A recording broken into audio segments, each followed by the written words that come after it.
Джон Рокфеллер, самый богатый человек в мире, сделал карьеру от простого бухгалтера до богатейшего человека в истории Земли. Его состояние сегодня оценивалось бы более 200 миллиардов долларов.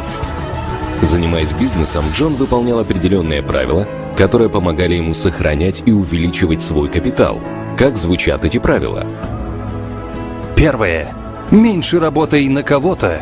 Чем больше ты работаешь не на себя, тем хуже живешь. Работа от слова «раб». Второе. Экономь деньги. Ищи, где можно купить продукцию дешевле или оптом. Составляй список покупок заранее и покупай только то, что есть в списке. Третье. Если у тебя мало денег, надо делать бизнес. Если денег нет совсем, надо делать бизнес срочно, прямо сейчас. Четвертое.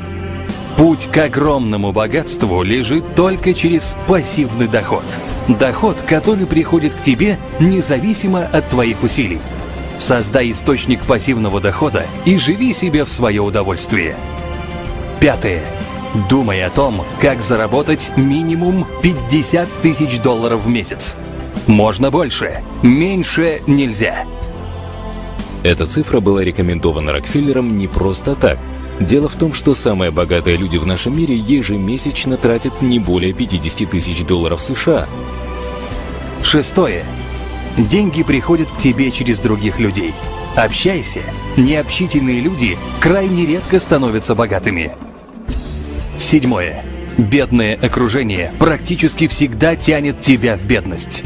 Даже у очень богатых людей всегда найдутся родственники, друзья и прочие просители, которые, если от них профессионально не отбиваться, быстро лишат тебя денег, целей и твоей мечты. Если ты человек пока бедный, то, скорее всего, в твоем окружении просто не любят, не уважают и некоторые даже ненавидят богатых. Всегда надо общаться с победителями и оптимистами. Именно так, с большой буквы. Победителями и оптимистами. Восьмое. Бедность возникает, если уклоняться от ответственности. Не придумывай себе оправдания, почему именно сейчас ты не можешь начать идти к своей цели. Девятое. Изучай биографии и мысли самых богатых людей мира. Десятое. Мечты – это главное в твоей жизни. Важно мечтать и верить, что мечты сбудутся. Человек начинает умирать, когда перестает мечтать. 11.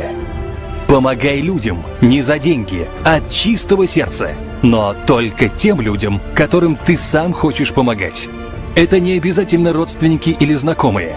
Отдавай 10% прибыли на благотворительность. 12. Создавай бизнес-системы и наслаждайся своими заработанными деньгами.